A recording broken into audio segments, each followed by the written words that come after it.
ओम नमः शिवाय. आज श्रावणातील शेवटचा सोमवार आणि आजची शिवामूठ आहे जवस, जे एकदल आहे, अखंड असते आणि ते आपण शंकराच्या पिंडीवर वाहतो. या अखंडतेचे अजून एक प्रतीक म्हणजे अर्धनारेश्वर, जे शंकर आणि पार्वतीचे एक रूप आहे. ते जरी दोन असले तरी अखंड एक आहेत. या जवसाप्रमाणेच ज्याचे खंडन होत नाही, नवरा बायकोचे नाते पण असेच असावे असे या जवसाने दाखवून दिलेले आहे. असावे असे मला वाटते. अगदी शंकर पार्वतीच्या अखंड रूपासारखे अर्धनारेश्वर सारखे त्यात पुरुष शक्ती आणि स्त्री शक्ती दोन्ही असतात आणि जीवन जगत असताना या दोन्ही शक्तींचा योग्य वापर झाला की संसार कसा अखंडित सुरळीत पार पाडतो. पुरुष तत्व जे संकटांना तोंड द्यायचे काम करते आणि स्त्री तत्व त्याला उभारी द्यायचे काम करते. जसे की एखाद्या दगडापासून जेव्हा आपण मूर्ती बनवत असतो तेव्हा ती मूर्ती बनवताना अनेक ठोक्यांना घावांना झेलायचे बळ पुरुष तत्व करते. तर पूर्ण मूर्ती तयार झाली पण घाव घातल्याने जो कोचीदारपणा असतो तो गुळगुळीत करण्यासाठी घिसणीचा वापर होतो, जिथे सौम्य पण अत्यावश्यक स्त्रीतत्वाची झलक पाहण्यास मिळते. तेव्हा ती मूर्ती आपण हातात धरू शकतो, जी दिसायला नाजूक, आकर्षक आणि मन प्रसन्न करणारी होते. म्हणून अर्धनारेश्वरमध्ये जे शंकर आणि पार्वती असतात ते या एकतेचे प्रतीक आहेत. आज शेवटचा श्रावणी सोमवार म्हणून आज खास अभिषेक आणि पूजा मी केलेली आहे, ज्यात अर्धनारेश्वरची झलक आपल्याला पाहायला मिळेल. कारण मी कुंकूचा देखील अभिषेक घातलेला आहे, जे स्त्री शक्तीचे प्रतीक आहे.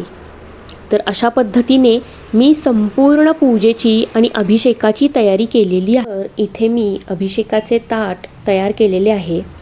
त्याभोवती मी हिरव्या पानांची आणि पांढऱ्या फुलांची आरास बनवत आहे. हे निसर्ग देवतेचे प्रतीक असते.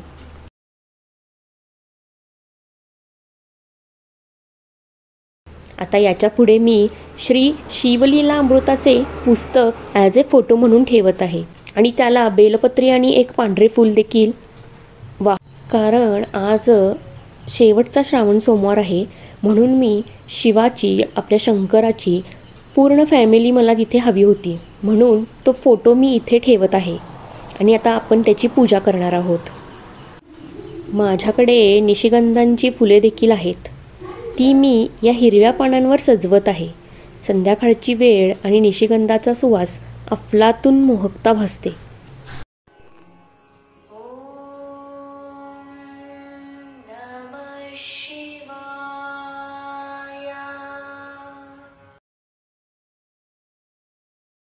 आरास तयार झालेली आहे. आता वळूयात अभिषेक करण्यासाठी आपल्याला आज काय काय साहित्य लागणार आहे त्याकडे. आपल्याला इथे बेलपत्री, तुळशीपत्री आणि पांढरी फुले हार लागणार आहेत. त्याच पद्धतीने जवस, हळदीचे पाणी, कुंकूचे पाणी, केळ, साखर, दही, मध, दूध, तूप आणि गरम पाणी लागणार.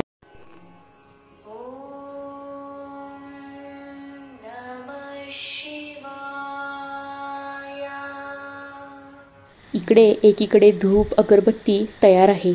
अखंड अक्षता आता आपण ह्या पाण्यामध्ये घालूयात.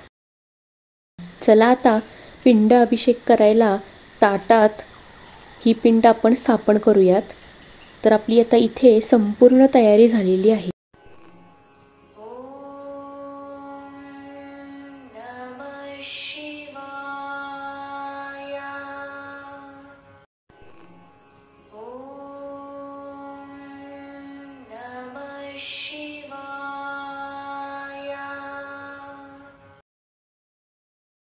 आता दीपप्रज्वलन करूया.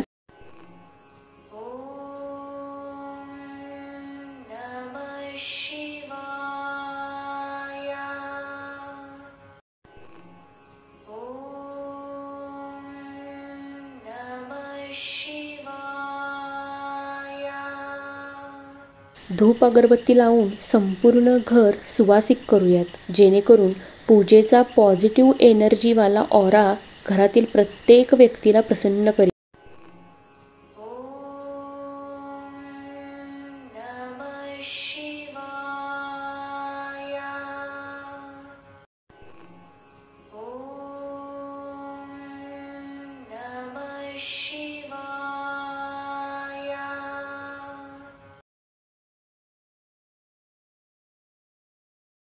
चला तर मग आता अभिषेक घालायला सुरुवात करूयात. सर्वप्रथम तूप, मध, साखर, दही, दूध, केळ ह्या पंच अमृतांनी पहिल्यांदा आपण अभिषेक घालूयात. आणि अभिषेक घालताना ओम नमः शिवाय हा मंत्र जप करूयात.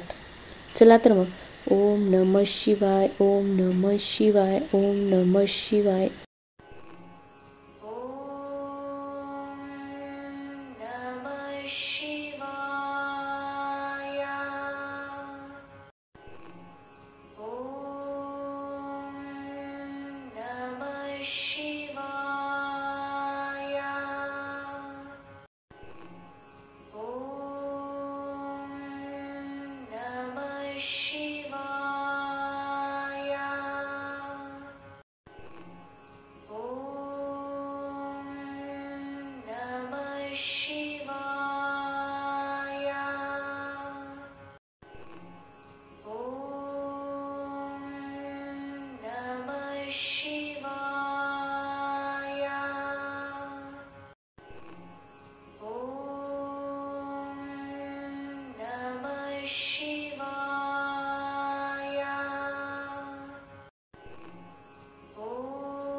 आता गरम पाण्याने अभिषेक घालूयात.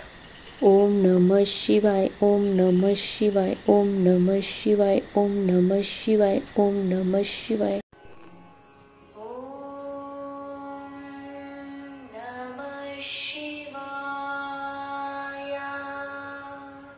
आता हळदीच्या पाण्याने अभिषेक घालूयात.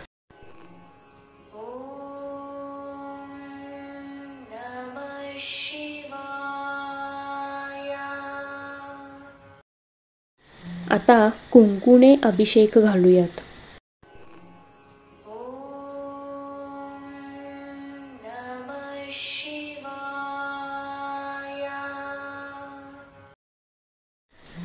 आता पुन्हा गरम पाण्याने अभिषेक घालूयात.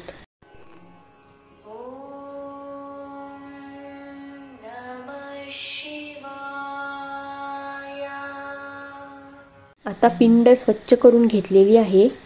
आता तिलक लावूयात. पिंडीला तुलसीपत्र वाहूयात. जवसाची मूठ कडून मुठीने शिवामूठ अर्पण करूयात. ओम नमः शिवाय, ओम नमः शिवाय, ओम नमः शिवाय, ओम नमः शिवाय, ओम नमः. तर अशा रीतीने आपला अभिषेक आणि शिवामूठ संपन्न झालेला आहे. आता आरतीची तयारी करून घेऊया.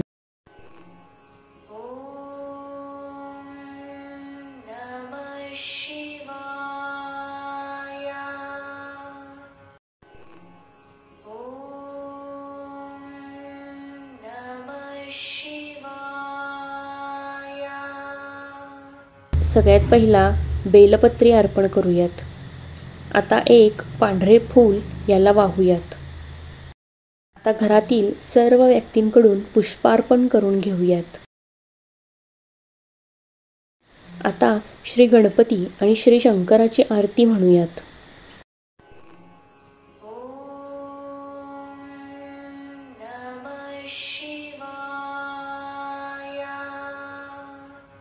आरती आता संपन्न झालेली आहे. आता पंचामृताचा नैवेद्य दाखवूयात. तर अशा रीतीने आपला श्रावणातील शेवटचा अभिषेक आणि शेवटची शिवामूठ ही पार पडलेली आहे.